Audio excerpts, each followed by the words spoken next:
கர்த்தருடைய நாமத்துக்கு ஸ்தோத்திரம். என்னுடைய இருதயத்தின் பாரத்திலே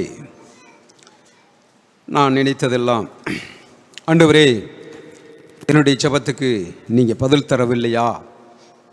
ஏன் ஆண்டவரே? அப்படியெல்லாம் நான் கேட்டேன். ஏன் என்று கேட்பதே ஒரு பாவம் என்று தான் சொல்லி ஆண்டவர் என்னிடத்தில் உணர்த்தினார். நாம் ஏன் என்று கேட்பதற்கு எந்த அருகதியும் இல்லை. நாம் ஜெபிக்கலாம், ஆண்டவரே உங்களுக்கு தாரும் என்று ஜெபிக்கலாம். எல்லாமே அது தேவன் பதில் தந்து விட்டார். எல்லாத்துக்கும் பதில் தந்து விட்டார். அதுக்கு எல்லாமே ஆமேன் என்று தான் சொல்லி இருக்கணும் என்று தேவன் எனக்கு போதித்தார். நம்மளுடைய ஜெபங்களில் நம்மளுடைய தேவனுடைய விண்ணப்பம் வைக்கும்போது எனக்கு எப்போ அந்த காலங்கள் வருமோ அந்த காலத்தில் தேவன் நிச்சயமாகவே அவர் பதில் தருவார். ஒருவதும் பதில் தராமல் இருக்கவே மாட்டார். தானியேல் ஜெபிக்கும் தொடங்கும் பொழுதே பதில் கிடைத்து விட்டது. ஆபிரகாமோ அவன் 90 வயது காத்திருக்க வேண்டியது இருந்தது. அதெல்லாம் தேவனுடைய சித்தம்தான். இப்போ ரோமருக்கு எழுதின புத்தகம்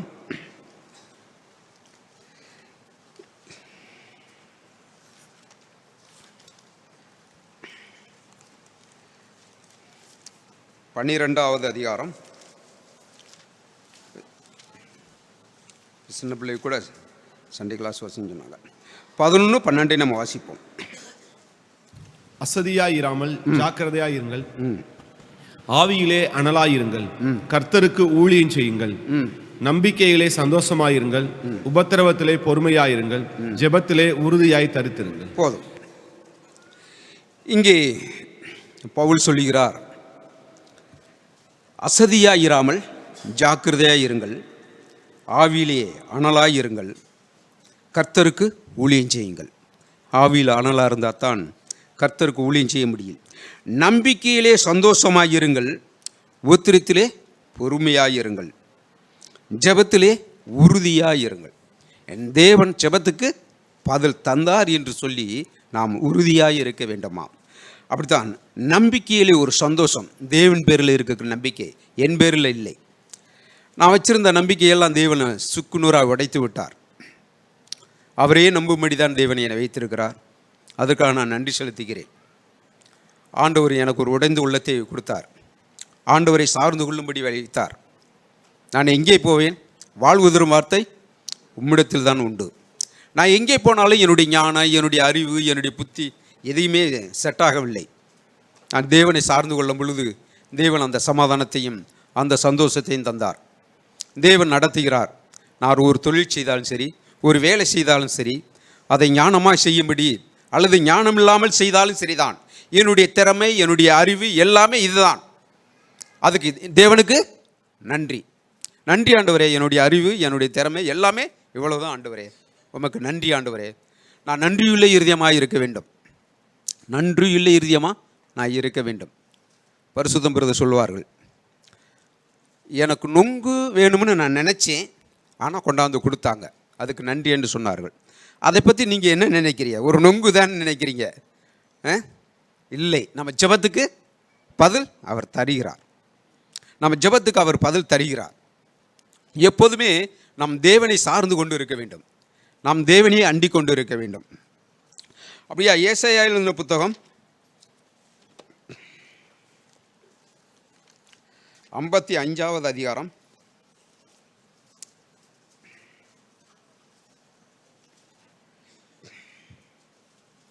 6வது வசனத்தை நம்ம வாசிப்போம்.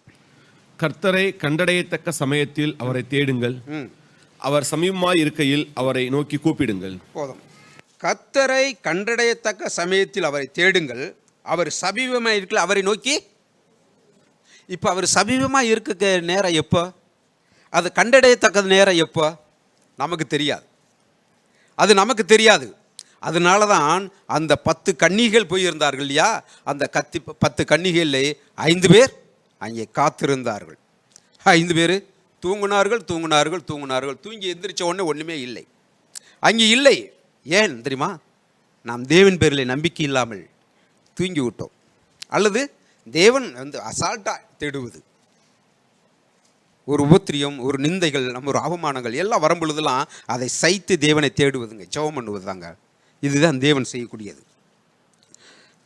அதனால தான் லூக்கா எழுதின சுவிசேஷம் 12வது அதிகாரம்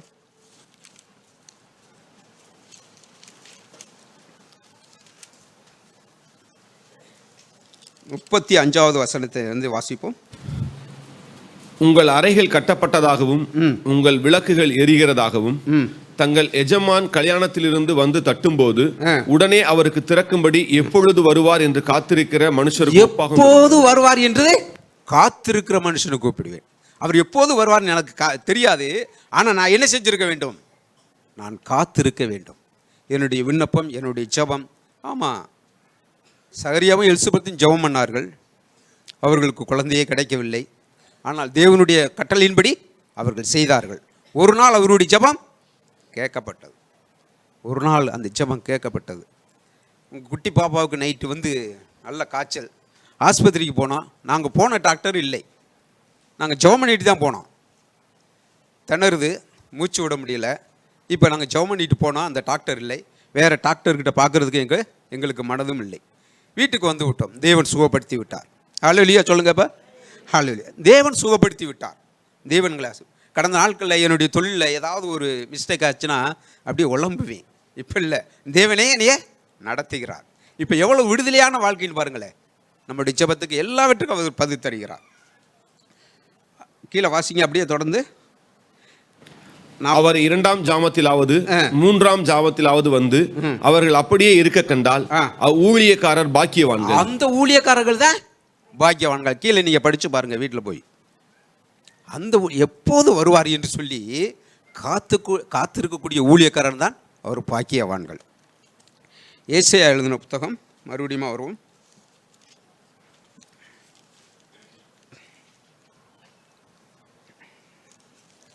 நாற்பத்தி 9:8 வாசிப்போம்.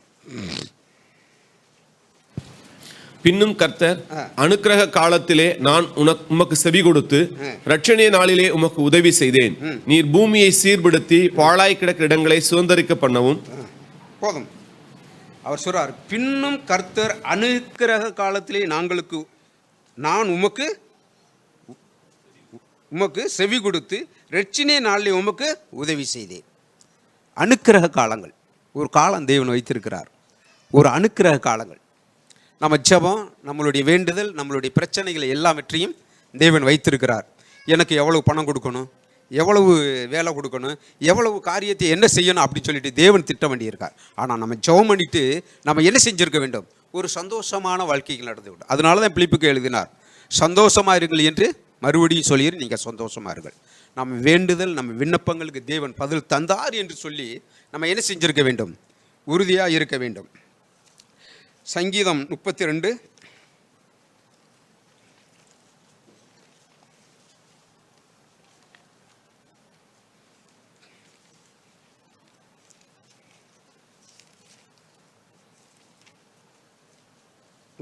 6 வாசிப்போம். இதற்காக சகாயம் கிடைக்கும் காலத்தில் பக்தியுள்ளவன் எவனும் உம்மை நோக்கி விண்ணப்பம் செய்வான். அப்பொழுது மிகுந்த ஜலப்பிரவாகம் வந்தாலும் அது அவனை அணுகாது. தொடர்ச்சி வாசிப்போம். நீர் எனக்கு மறைவிடமாய் இருக்கிறீர். என்னை நீர் இக்கட்டுக்கு விலக்கி காத்து இரட்சணிய பாடல்கள் என்னை சூழ்ந்து கொள்ளும்படி செய்வீர்.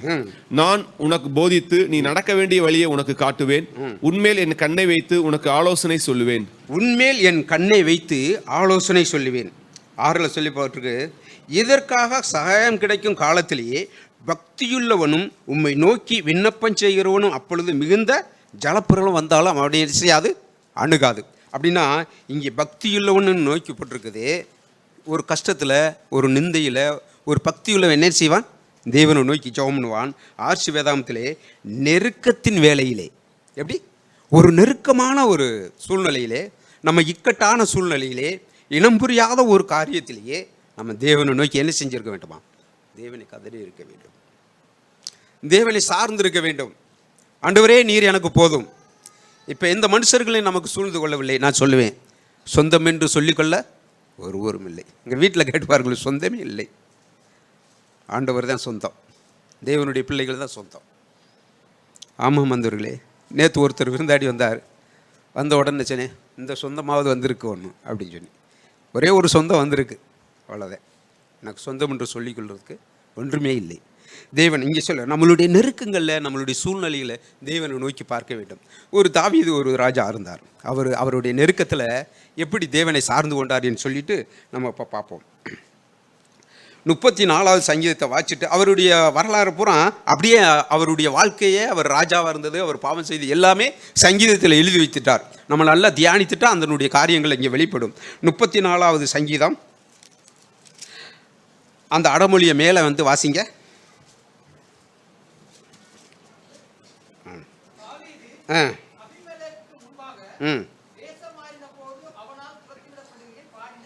அவனால் துரத்தி விடப்படையில் அமிலேக்கு அவர் என்ன செய்கிறான்னு கேட்டால் ஒரு எதிராளிகிட்ட போய் அடைக்கலம் போகிறார்.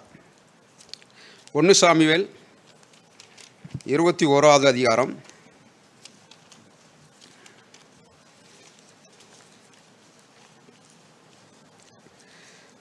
அவர் போய் ஒரு ராஜா கிட்ட போகிறார். அவர் யாரான்னு கேட்டால் பெலிஸ்தியர் ராஜா, அதே அமிலேக்கர். அங்கே போகும்போது இவர் என்ன செய்கிறான்னு கேட்டால் எதிராளிக்கிட்டே போய் அங்கே அடக்கலம் போகிறார். சவுல் விரட்டுறான், ஒரு தள்ளுப்பூச்சியை போல விரட்டி கொண்டு இருக்கிறான். ஒரு முயலை வந்து வேட்டைக்காரர்கள் விரட்டுவது போல, ஒரு பச்சையை சுடுவது போல தன்னுடைய தாவீதை ஆட்களை வைத்து ரொம்ப நெருக்கமான நேரத்தில் அங்கே விரட்டி கொண்டு இருக்கிறான். ஒரு பகையாளிக்கிட்டே அங்கே போகிறான். அங்கே யாருன்னு கேட்டால் அங்கே கோலியாத்தை கொன்றக்கூடிய தேசத்துக்கே அங்கே அடைக்கலத்துக்கு போகிறார்.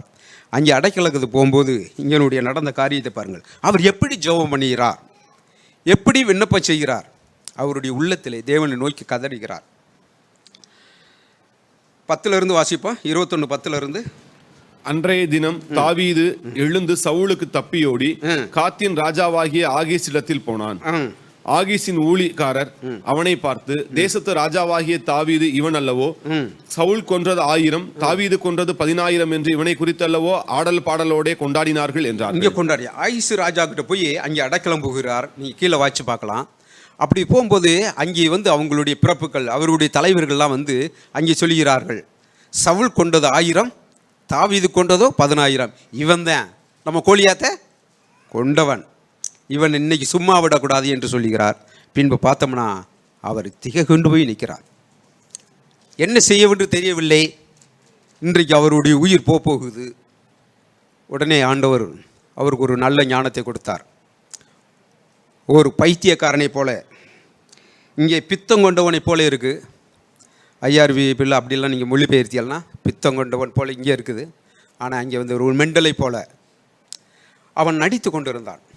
அந்த தாடியிலே உமிழ் நீரை வடித்து அங்கே வடித்து கொண்டு இருக்கிறான். ராஜா சொல்கிறார், என் நாட்டில் பைத்தியக்காரர்கள் இல்லைன்னு சொல்லிட்டு இவனை இங்கே கூட்டிகிட்டு வந்துட்ட, இவனை விரட்டி விடுங்கடான்னு சொல்கிறார். அவன் அந்த கதவுகளை கீறி கொண்டு இருக்கும் பொழுது, பின்னாடி நீங்கள் படித்து பாருங்கள், அவன் கதவை கீறி கொண்டு இருக்கும் பொழுது அவன் என்ன செய்து ஜெபம் பண்ணியிருப்பான்? ஆண்டவரே, என் உயிரை நீர் காப்பாற்றும், என் உயிரை காப்பாற்றும். இன்னைக்கு உயிர் போகுது, என்ன செய்கிறது எனக்கு தெரியவில்லை, என்னுடைய உயிரை காப்பாற்றும் என்று சொல்லி ஜெபம் பண்ணியிருப்பான். அங்கே ஆயிசு ராஜாவினுடைய இருதயம் கடினப்பட்டு அவனை துரத்தி விடுங்கடா என்று சொல்லுகிறார். 22:1 வாசிப்போம். 1 சாமுவேல் 22:1. தாவீது அவ்விடத்தை விட்டு தப்பி அதுல்லாம் என்னும் கெபிக்கு போனான். அங்கே போனான். பாருங்க, தாவீது அவ்விடத்தை விட்டு தப்பி அப்படியே பயந்து போய் நிற்கிறான். அவன் ஓடுகிறான். தேவனோ அங்கே ஒரு அடைக்கல பட்டணமாய் சூழ்ந்து காத்து கொண்டார். அடைக்கல பட்டணமாய் தேவனுக்கிட்ட ஜெபம் பண்ணுகிறான். தேவன்கிட்ட அங்கே கேட்குறான்.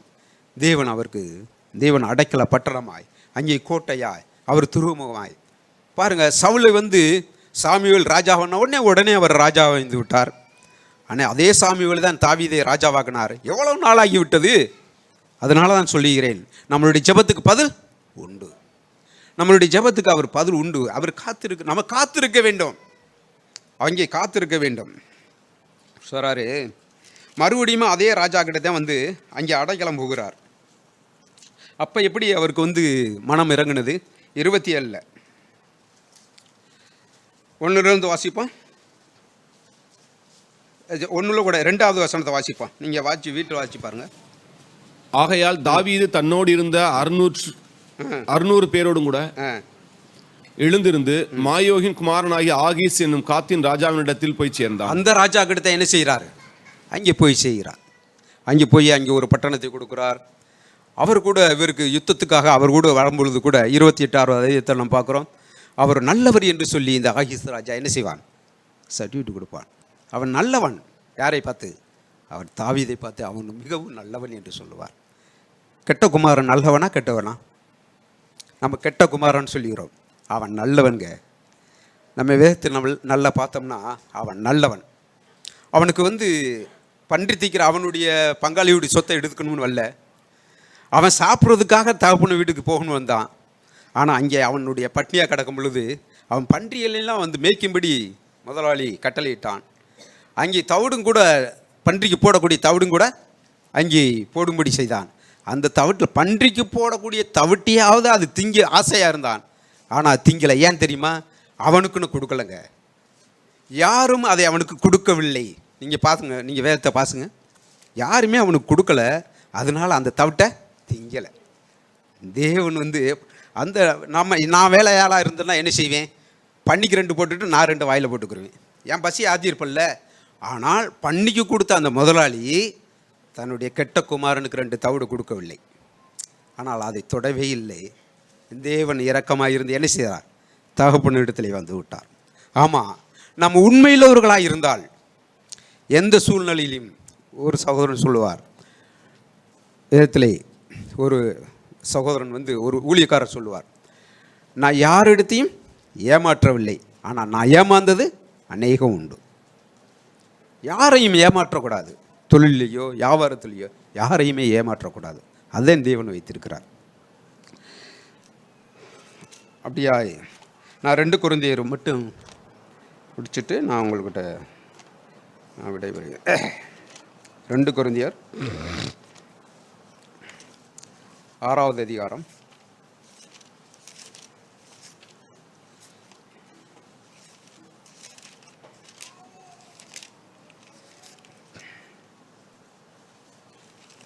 2வது வசனத்தை நம்ம வாசிப்போம். அனுக்கிரக காலத்திலே நான் உனக்கு செவி கொடுத்து ரட்சணை நாளிலே உனக்கு உதவி செய்தேன் என்று சொல்லி இருக்கிறாரே, இதோ இப்பொழுதே அனுக்கிரக காலம், இப்பொழுதே ரட்சணிய நாள். ரட்சணிய நாள். இங்கே அனுக்கிரக காலங்கள், அனுக்கிரகத்தை பற்றி இங்கேயும் சொல்லப்பட்டிருக்கு. அனுக்கிரக காலத்திலே நான் உங்களுக்கு உதவி செய்து ரட்சணிய நாளே உமக்கு உதவி செய்தேன் என்று சொல்லியிருக்கிறாரே, இதோ இப்பொழுதே அனுக்கிரக காலம், இப்பொழுதே ரட்சணிய காலம். அனுக்கிரக காலங்கள் இது கடைசி காலங்கள். நம்ம ஞானஸ்தானத்துக்கு கூட ஒப்பு கொடுக்கறதுக்கு தயங்குறோம். ஏன்? இது கடைசி காலம்ன்றது ஒரு அனுக்கிரக காலங்கள். தேவன் எனக்கு வைத்திருக்கிறார், நான் மனம் திரும்புவேன், நான் பரிசுத்த ஆவியை பெற்றுக்கொள்ளுவேன், ஞானஸ்தானம் எடுப்பேன் என்று சொல்லி அப்படி நினைப்பதில்லை. தேவனை சார்ந்து கொள்வதில்லை. அதுக்கு ஒரு மொழிபெயர்ப்பில் இப்படி சொல்லி 5 என்ற பைபிளில் சொல்லப்பட்டிருக்கிறது. அனுக்கிரகம்னா சரியான காலங்கள். சரியான காலத்தில் நான் உன் வார்த்தையை கேட்டு ரட்சணிய நாளே உனக்கு உதவி செய்தேன் என்று சொல்லி இருக்கிறாரே, இதோ இப்பொழுதே சரியான காலம், இப்பொழுதே ரட்சணிய. அனுக்கிற காலங்கள்லாம் அங்கே நம்ம பார்த்தோம். இங்கே பார்க்குறோம் கேட்டால் சரியான காலம். அனுக்கிரகம்னா சரியான காலம். சகரியாவில் சொல்லப்பட்டிருக்கும். அனுக்கிற காலன்றதுக்கு அங்கே ஒரு மொழிபெயர்ப்பில் என்ன சொல்லப்பட்டிருக்குன்னு கேட்டால் அது பரிவு. நம்மளே பரிவாக இருக்கிறார், அவர் பரிவு. அந்த சகரியா என்ற புத்தகத்தை நம்ம எடுப்போம். 11வது அதிகாரம்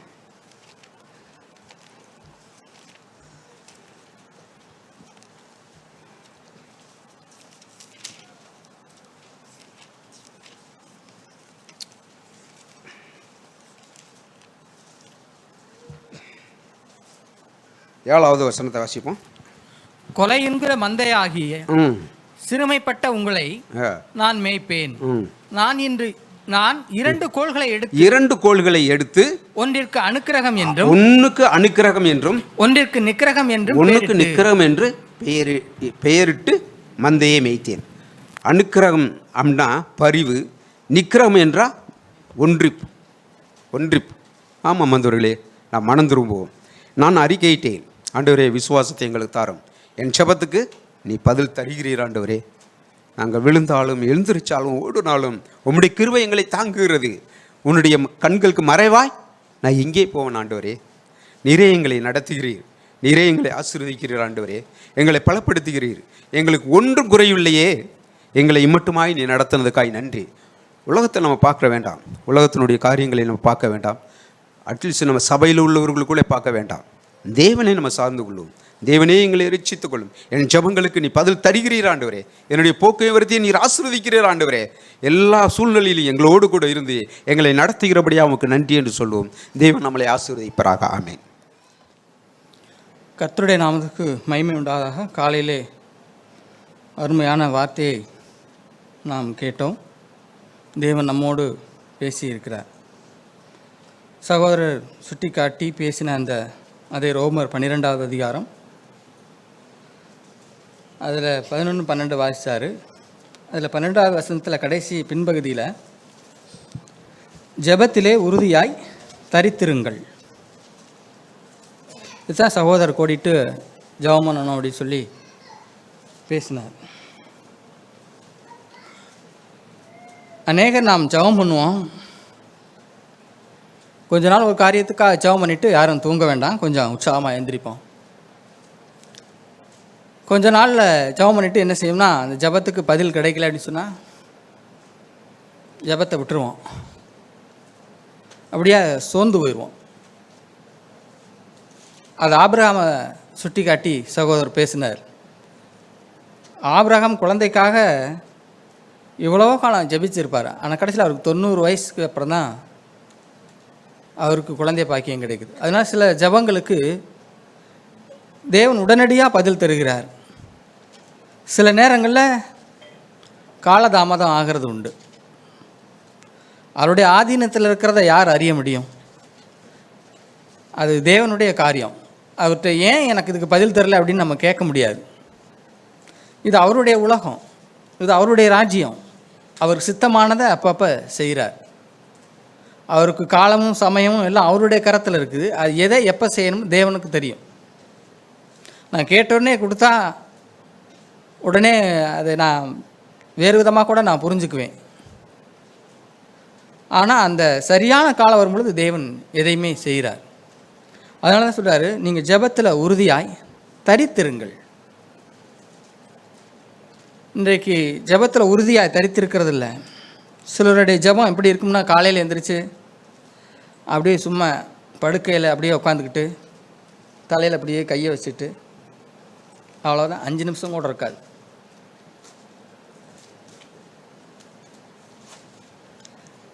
ஜெபங்கிறது தேவனோடு உள்ள உறவு. அது யாராவது ஃபோன் பண்ணால் நான் எடுத்து மணிக்கணக்காக என் ஃப்ரெண்டுகிட்ட எவ்வளோ நேரம் பேசுகிறேன். தேவன்கிட்ட பேசுகிறதுக்கு என்னுடைய நேரம் எவ்வளவு? நம்மளை நாமே அளந்து பார்ப்போம். இப்போ நான் எவ்வளவு நேரம் நான் தேவனோடு செலவு செய்கிறேன்? காலையில் எந்திரிச்சு சும்மா 24 மணி நேரம் நமக்கு என்னதான் பிஸியோ தெரியல, எனக்கு 5 நிமிஷம் கூட ஜெபம் பண்ண முடியாமல் அப்படியே தலையில் கையை வச்சுட்டு முடிஞ்சு, அவ்வளோதான். முழங்கால் படிக்கிடுறதும் இல்லை, அப்படியே உட்காந்த மணிக்கு. சகோதரர் ஆராத நேரத்தில் சொல்லுவார், எல்லோரும் முழங்கால் படிடுங்க, சின்ன பிள்ளைகள் எல்லாம் முழங்கால் படிங்கிறதுன்னு சொல்லுவார். நீங்கள் கவனிச்சிருக்கீங்களா? அடிக்கடி அதை சொல்லுவார். பிரயாசம் சொல்லுவார். அதனுடைய மேன்மை யாருக்கும் தெரியல. இது ஒரு சடங்கு கிடையாது. தேவனுக்கு முன்பாடி நாம் நிற்கக்கூடிய சரியான நிலை எதுனா அதுதான். நம்ம தேவனுக்கு முன்பாடி நிற்க முடியாது. அவருக்கு முன்பாக சரியாக நிற்கக்கூடிய சரியான நிலை எது அப்படின்னு சொன்னால், நான் முழங்கால் படிக்கிட்டது தான் சரியான நிலை. அவரோடு நேரம் நாம் செலவு செய்யணும். அதுதான் ஜெபத்திலே உறுதியாய் தரித்திருங்கள். அந்த நேரத்தில் தேவன் நம்மோடு பேசுகிற நேரம். வேதம் வாசிக்கிற போதும் ஜெபம் பண்ணுற போதும் தான் தேவன் நம்மளோடு இடைப்படுற நேரம். வேறு எப்போ இடைப்படுறாரு சொல்லுங்கள்? மற்ற நேரமாக்கள் நமக்கு பிஸி. வாலிபர் மீட்டிங்கில் கூட நம்ம கேட்டிருப்போம். இப்போ சமீபத்தில் நடந்த பிரதர் பேசினார் பற்றிலாம். நான் கம்ப்யூட்டரில் வேலை பார்த்துட்டு இருக்கும்போது அதை நிறுத்திட்டு கொஞ்ச நேரம் நான் ஆண்டவர்கிட்ட உறவாடுறேன். கவனிச்சிங்களா வாலிபர்களாம்? தெரியல எனக்கு. அவர் சொல்லுவார், கொஞ்ச நேரம் அந்த வேலையை நான் நிறுத்திட்டு நான் அவர்கிட்ட கொஞ்ச நேரம் நான் உறவாடுறேன். ஜெபத்தில் நாம் உறுதியாய் நாம் தரித்திருக்க வேண்டும். ஆவியில் அனலாக இருந்தால் தான் ஜெபத்தில் உறுதியாக தரித்திருக்க முடியும். ஆவியில் அனல் குன்றி போனால் அப்புறம் எங்கே ஜெபம் பண்ணுறது? தேவனோட உறவாட முடியாது. பரிசுத்தர் சொல்லுவார், அடுப்பில் நெருப்பு எரிஞ்சிட்டு இருக்கிற வரைக்கும், தணல் இருக்கிற வரைக்கும் ஒன்றும் அங்கே வராது. ஆனால் அடுப்பு அமுந்து வச்சுன்னா பாருங்கள், உள்ளே பூனை குட்டிலாம் போய் படுத்துருக்கு அப்படின்னு சொல்லுவார். நம்ம ஆவியில் அனல் இல்லாதனால ஜெபிக்கிறதுல அவ்வளவு குறைவு. நம்முடைய ஆவியில் அனல் இல்லை, தேவன் மேலே ஒரு அன்பு இல்லை, அவர் மேலே கொண்ட காதல் இல்லை. அதனால என்ன செய்கிறோம்னா அதுக்கு இன்பமாக தெரியறதில்ல. நான் அடிக்கடி நான் விரும்பி, ஆண்டவரே எனக்கு பெரிய நெருக்கடியை கொடுங்க அப்படின்னு சொல்லி நான் கேட்பேன். ஏன்னு சொன்னால், அந்த நெருக்கடியான நேரத்தில் நான் போய் அவருடைய சமூகத்தில் உட்காந்து நான் உறவாடுற அந்த நேரம் இருக்கு பத்திலா, அந்த இன்பத்தை யாருமே கொடுக்க முடியாது. உண்மையிலே அது தேவனோடு நான் நெருங்கி உறவாடும் நேரம். என்னுடைய காரியம்லாம் ஜெயமாகணுங்கிறது அப்பாற்பட்ட பிரச்சனை. அந்த நெருக்கடி வேலையில் தேவன்கிட்ட போய் கிட்ட சேர்ந்து அந்த உறவாடுற ஜெபம் இருக்குது பத்திலா, இந்த உலகத்தில் என்னத்தை கொடுத்தாலும் அதுக்கு ஈடாகாது. அதை அனுபவித்து பார்த்தவங்களுக்கு தான் தெரியும். என்ன, என்னால் முடிஞ்ச அளவுக்கு நான் சொல்கிறேன். ஆனால் அதை விளங்கி கொள்ள முடியுமோ முடியாத தெரியாது. ஆனால் அதை ருசித்து பார்த்தா தான் தெரியும். அதை விலக்கி சொல்லலாம் முடியாது. நான் சில சமயங்களில் பண நெருக்கடியாக இருக்கும், காலையில் எந்திரிச்சு அந்த போத்திருக்கிற போர்வையோட தனியாக அறையில் போய் போர்வையை விரிச்சுக்கிட்டு அவருக்கு முன்னாடி நிற்பேன். என் படியை அளந்து ஓடுங்கன்னு கேட்டுட்ருப்பேன். அந்த நேரத்தில் அவரோடு நான் இணைஞ்சிருக்கிறேன் பத்திலா, அந்த நெருக்கம் ஆனந்தமோ ஆனந்தம். நான் கண்ணீரோடு தான் நிற்பேன். ஆனால் அந்த ஆனந்தத்துக்கு உலகத்தில் வேறு எதுவுமே இணையில்லாத ஒன்று. என் தேவை சந்திக்கிறாரா சந்திக்கல, அது அப்பாற்பட்ட பிரச்சனை. அதனால என்ன செய்வேன்னா, நான் தேவன் ஆண்டவரே எனக்கு நெருக்கடி வேணும் அப்படின்னு நான் விரும்புவேன்.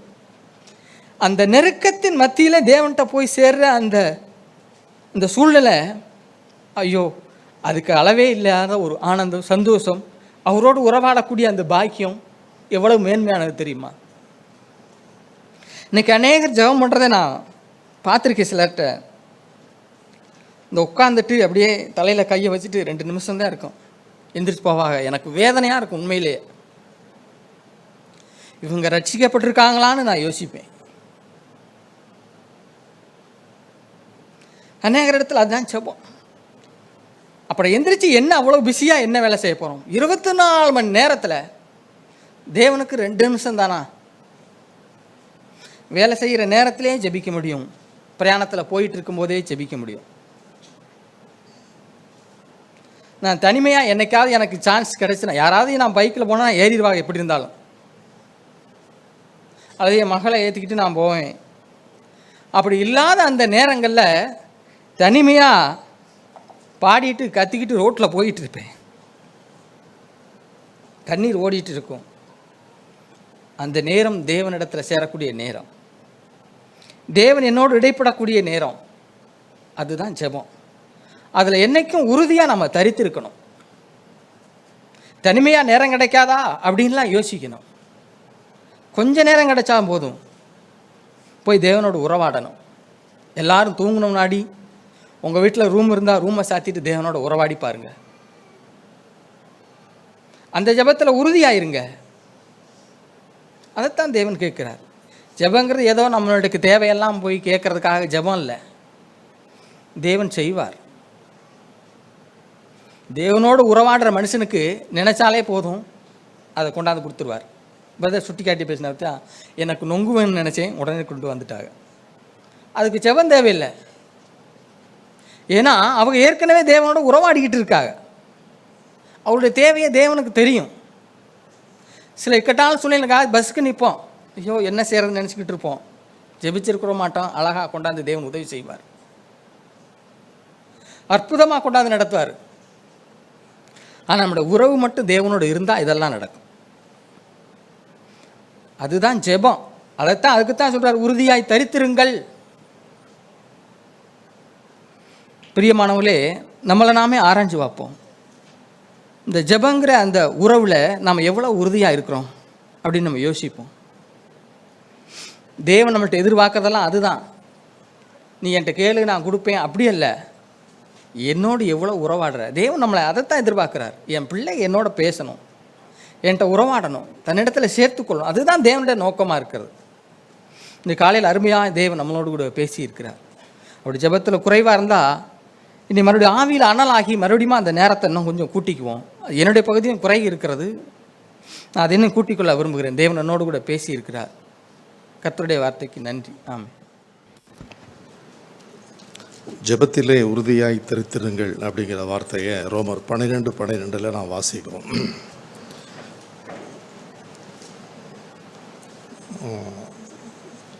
இரண்டு சகோதரனுமே ஜெபத்தை குறித்து அவங்களோட கூட பேசினாங்க. ஆனால் இருக்கிறது பிரயோஜனமாக நான் நம்புகிறேன், விசுவாசிக்கிறேன். ஒரே ஒரு இன்சிடென்ட் மாத்திரம் நான் சொல்லி நான் க்ளோசிங் ப்ரேயருக்கு கடந்து போகிறேன். அப்போஸ்தலர் பணி 19ஆம் அதிகாரம். அப்போஸ்தலர் பணி 19ஆம் அதிகாரம் 18, 19, 20 இந்த 3 வசனங்களில் ஒரு முக்கியமான காரியங்களை நாம் பார்க்கலாம்.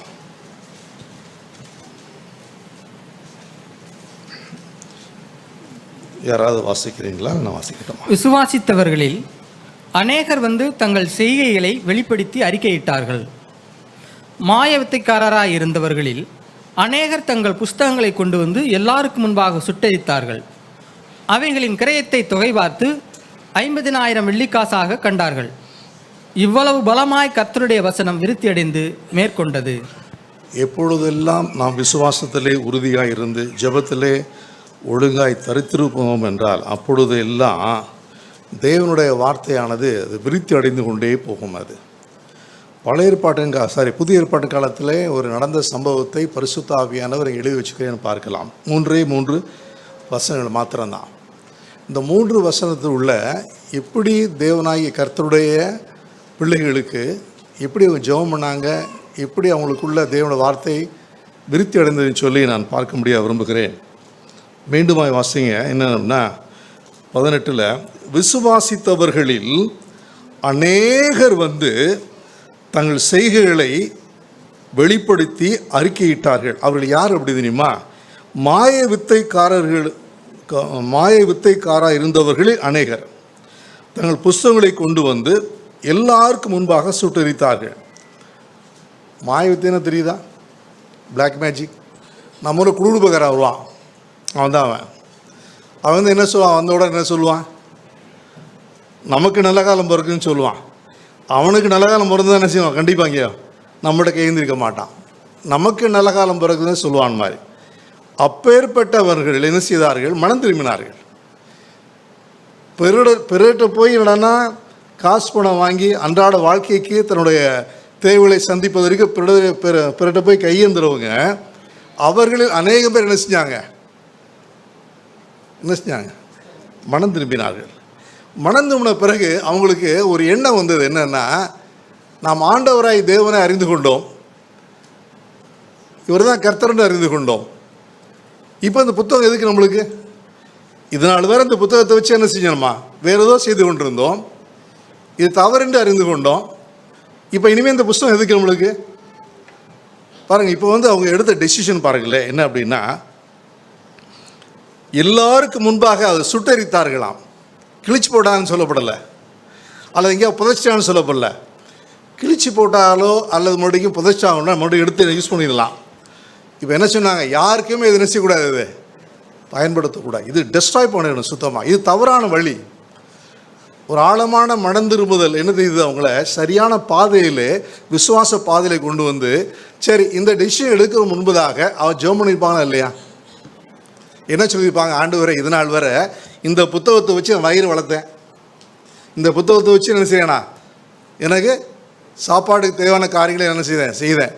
இப்போ நான் உங்களுடைய நாமத்தை என்ன செஞ்சிட்டேன், விசுவாசிட்டேன். நீங்கள் தான் எனக்கு என்ன செய்ய போகிறீங்க, அன்றாட காரியத்தை எல்லாவற்றையும் பார்த்துக்கொள்ள போகிறீங்க.